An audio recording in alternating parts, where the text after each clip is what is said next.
MZTV. I have never been more of a pessimist in my life. Yeah, I used to be an optimist. Probably up until age 10. I don't know. Yeah, but then it's been a steady decline, but the decline has been precipitous. Precipitous, I tell you this, in the last maybe 6 months to a year. I don't expect anything to go right, except spiritually. Spiritually, it's a shining, bright future. This is Martin Zender from the edge of the bottom of the Florida Peninsula, but I would not be surprised if before nightfall the peninsula snapped off the rest of the continent right up there near Jacksonville and floated away toward Cuba, and somewhere in between here and Cuba sank. But for a while we'd be on a boat the shape of Florida, except it's probably so heavy, especially down near Miami, that the things will tilt like the Titanic. Yes, the entire peninsula, it will tilt like the Titanic, and we'll all start sliding down. So the people from Jacksonville will slide down, and they'll scoop everybody else up. We here in Fort Lauderdale will be some of the last people scooped up. We will slam, along with the residents of Jacksonville, Daytona, Melbourne, Merritt Island, why not, and West Palm Beach. We will slide down into the citizens of Miami, crash into the building as Florida, like the Titanic, begins to go into the ocean between here and Cuba, and then it will snap in half like the Titanic did right around Daytona Beach is where Florida will snap, and it will just sink to the bottom of the ocean. And then, sometime during the millennium, divers will go down and they will find the state of Florida, and they will film it, and they will come up with artifacts such as Mickey Mouse. But anyway, that's what I think is going to happen before nightfall. What other artifacts will they find? We'll probably find some stock cars from Daytona down there at the bottom of the ocean. I suppose, they'll find Barry Gibbs' house. He lives down in Miami somewhere. So this is going to be an interesting show. I will tell you this. I'm going to talk about the most epic, the most profound, the most broad and detailed passage in the entire Bible, the entire Scripture, concerning God's knowledge, God's ways, God's design, the beginning of God's plans for us, and the end of God's plans for us. I mean, I'm optimistic about that. That is solid. That is sure. But every morning, I plan on waking up and reading of some terrible disaster. That is assuming I haven't snapped off, assuming the Florida Peninsula hasn't snapped off from the rest of the continent. Okay, so we're going to talk about this epic passage in Romans, but first, because it's going to be that kind of show, I want to talk about how to be safe, why you are completely safe, or how to maintain a bubble of safety in a restaurant during the CV-19er so-called plague, pandemic, virus, whatever. I got this email from an astute viewer of this show. Sent me this email. This is so funny. I'm going to go through this quickly. I mean, you might think this is so superfluous, even innocuous, perhaps indigenous. I don't know, but here it is. The subject is dining out during CV-19er. Here we go. Number 1, arrive at restaurant, pull 3-month-old single-use surgical mask out of car's filthy cup holder, still slightly sticky from this morning's 84-ounce Diet Coke. Yeah, that's what happens. I use mine over and over again. Strap up with 3-month-old single-use surgical mask. Put it on. 3 months old, put it on. This is the magical anti-germ barrier, and it is now engaged. Number 3, proceed into restaurant opening door with the same handle grabbed by 200 people so far today. 4, hostess has immediate seating for your party of 3. Walk past entire restaurant of unmasked people. It's okay because they're sitting down. 5. Sit down. When you are seated, the anti-germ force field is now engaged. 6. Safely within your anti-germ force field, remove mask. Browse menu while taking relaxed inhales of the same recirculated AC air previously inside the lungs of 200 people that also grabbed the door handle. Yes. Oh, that makes total sense to me. Next, 7. Waitress drops off drinks barehanded. In some restaurants, they're no, forget it. 8. Grab drink with your bare hand. Sip leisurely, secure and knowing you're within your anti-germ force field of seatedness. Yes, the force field of seatedness. We know it well. Number 10. This is gorgeous. Number 10 is gorgeous. Walk past 40 unmasked restaurant patrons, open bathroom with same doorknob grabbed by 100 other people so far today. 11. Return to table past the same 40 unmasked restaurant patrons. 12. Remove mask. Once again, safe in your anti-germ force field of seatedness.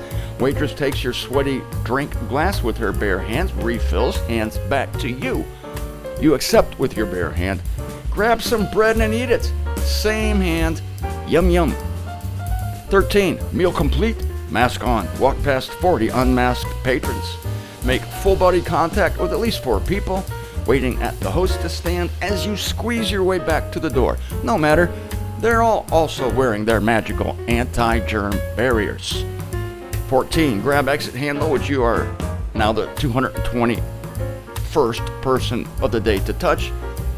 Eating out has been completely successful. Number 15. Breathe a sigh of relief, knowing that even after leaving the protection of your home and venturing out into the scary world of the public, you are essentially sterile thanks to your state-approved methods of magical germ mitigation.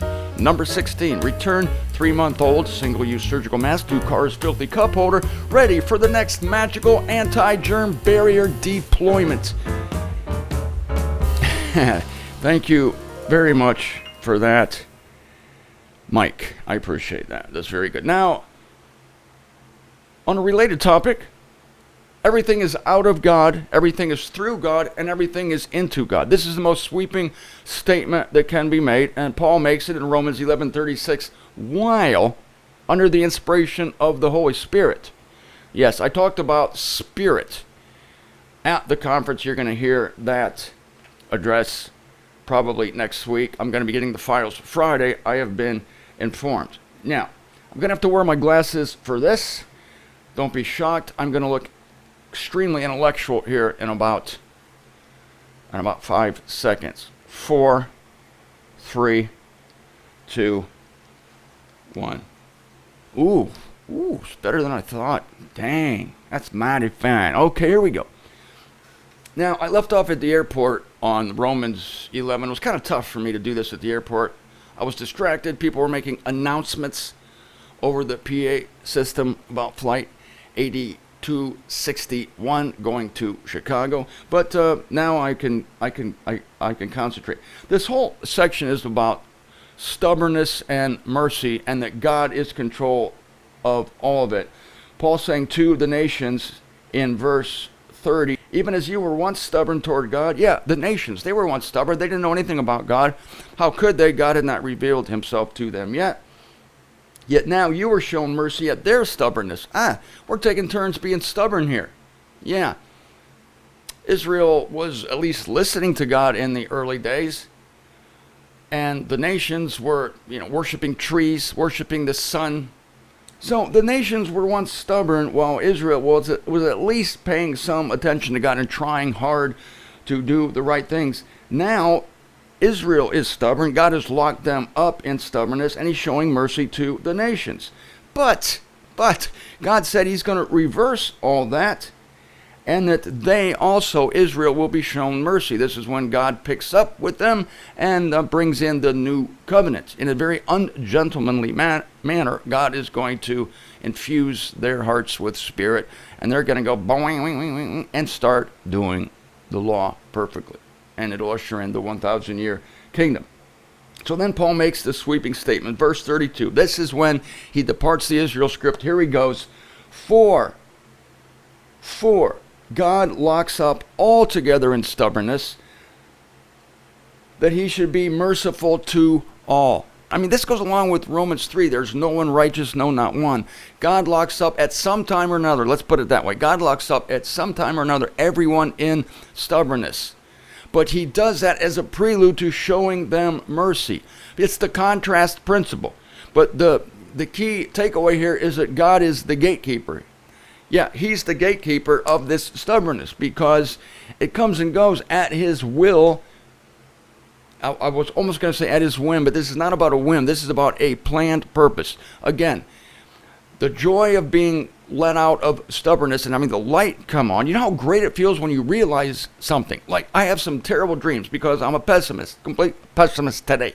So I have these terrible dreams, and you wake up and you go, oh, you're so happy it was a dream. You're not sure at first. Like, you just have some horrible nightmare. It's so real while you're in it, and then you wake up and, wait a minute, that's not happening. Florida is still attached to the mainland. Wow. I can get up and have a cup of coffee. Yeah, and you're so relieved. It's the contrast. The contrast. There's no relief without the panic. Likewise, there is no happiness at being shown grace and mercy if you have not known the opposite. If you have not been like buried and covered and grunting and groaning inside this spiteful, arrogant, I was going to say self-imposed, no, God-imposed hatred of God, really. The stubbornness involves God. So God actually locks up people against him. He's doing it on purpose. It's just like the blind. When you're stubborn, you're blind to the things of God. Then you see. Can you imagine what it would be like to be blind from birth? Like some people, like that one guy was in the scriptures. Blind from birth. Christ comes, puts mud on his eyes, performs a miracle, delivers the guy. The guy can now see. Can you imagine the amazement of going from darkness to light? I mean, it happened to all of us when we came out of our mother's womb into the light of the world, but we don't remember that. But imagine as an adult being in darkness your whole life, and then suddenly the world opens up to you. It's amazing. Some company, is it Kodak? No. Some company makes these glasses that corrects color blindness. Somebody sent me a bunch of videos showing family members buying a pair of these glasses for their loved ones, and these people put on these glasses, and for the first time, these people who are colorblind, they put these glasses on, and almost all of them, they just start weeping. They're crying with happiness because suddenly they see the world for what it is. The world opens up. It's technicolor. It's like the Wizard of Oz when Dorothy comes out of her house after the tornado, swings it around, lands it in Munchkin Land, and she comes out in its full color. And it was shocking when moviegoers saw this in 1937 or 38, whenever the Wizard of Oz came out, something like that, because they weren't used to color. They weren't used to it. It's one of the first films that came out in color. So there's Dorothy coming out of her house in black and white, entering Munchkin Land in full living color. This is what it's like. You see, God is preparing everyone for the glorious shock of being shown mercy, of coming into his presence, of having sight, of seeing him, of seeing his kingdom, seeing his love, perceiving the joy he has, but he has to set it up. The writers of Oz, they had to set it up, the shock of coming into Munchkin Land. We represent the Lollipop Guild, the Lollipop Guild, the Lollipop Guild. Gotta set that up.